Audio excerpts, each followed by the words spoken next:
शुक्रिया। देखिए, बहुत अरसे के बाद हमने देखा कि इस तरह के इमेजेस टीवी स्क्रीन पर नजर आए जिसमें फारूक सत्तार, मुस्तफा कमाल, आमिर खान और खालिद मकबूल सिद्दीकी यानी कि बहादुराबाद पीआईबी और जो टीएसपी का जो दड़ा है वो एक साथ हमने देखा कि मुत्तहिद नजर आए हैं।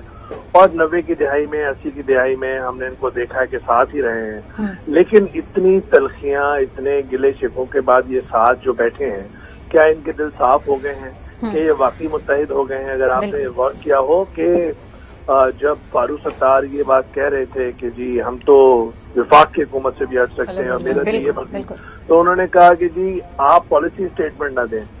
तो फारूक सत्तार उसके बाद अपने चेहरे पर हाथ रख के दूसरी तरफ देखने लगे। तो ये नाराजगियां और तलखियां जो है वो लगता ये है कि एक तो साथ तो नजर आ रहे हैं, इनके लिए तो एक अच्छी बात है, लेकिन इतनी टूट फूट हो गई है 2014 के बाद कि वक्त भी तब्दील हो गया है और सियासत भी तब्दील हो गई है।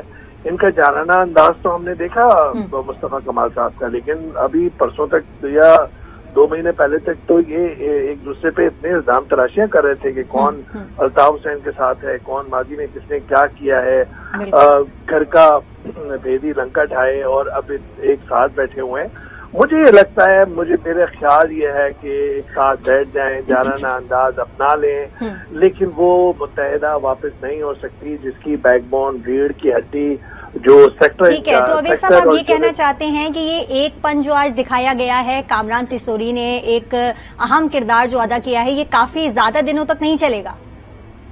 कामरान तिसोरी एक तो खुद जो है मुत्तफिका कैंडिडेट नहीं है। कामरान तिसोरी जो है कराची में सियासी इंजीनियरिंग की जो एक तारीख है उसको रिफ्लेक्ट करती है उनकी अपॉइंटमेंट। ये कैसे मुमकिन हुआ कि एकदम वो डिप्टी कन्वीनर भी हो गए और हमें अंदाजा है कि कहाँ से उनकी अपॉइंटमेंट हुई है, किसकी पसंदीदगी में उनकी झलक आ रही है। ठीक है, वो किसके बिहाफ पे ये सारा मुत्तहिद कर रहे हैं। कामरान तिसोरी एक गैर सियासी शख्सियत है, उनकी और समाजी कोई होंगी उनकी खिदमात, लेकिन कराची की सियासत में वो एक फारूक सत्तार साहब के साथ इधर उधर उछलते कूदते नजर आते थे माजी के अंदर, उसके अलावा तो कोई नहीं है।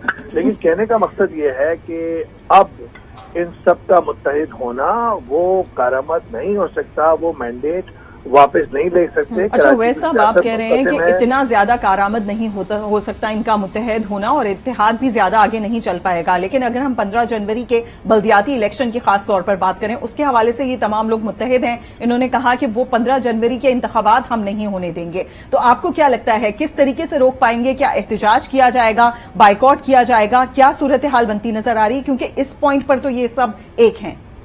बाइकआउट की धमकी है, ये पहले भी हमें अंदाजा था। जो भी कराची की सियासत को समझते हैं कि एमक्यूएम जो है उनका एक स्टेक्स बहुत हाई है। लोकल बॉडीज ही की पॉलिटिक्स की है उन्होंने, स्ट्रीट की पॉलिटिक्स की है, उनकी तारीख भी यही है। तो अगर वो लूज कर जाए इसमें, वो मैंडेट तो हासिल करते नजर नहीं आ रहे। अब अगर पीएसपी का माजी देखें तो कौन से उन्होंने इलेक्शन जीत ली हैं?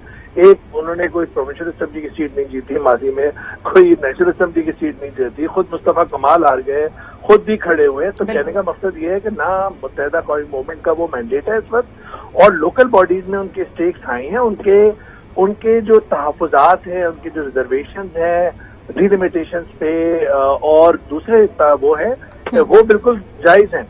लेकिन ये उनका मानना कि ये स्वीप कर देंगे इलेक्शन, मुझे नहीं लगता। तहरीक इंसाफ ने उनका वोट काटा है और उनका वोट है इस वक्त कराची के अंदर।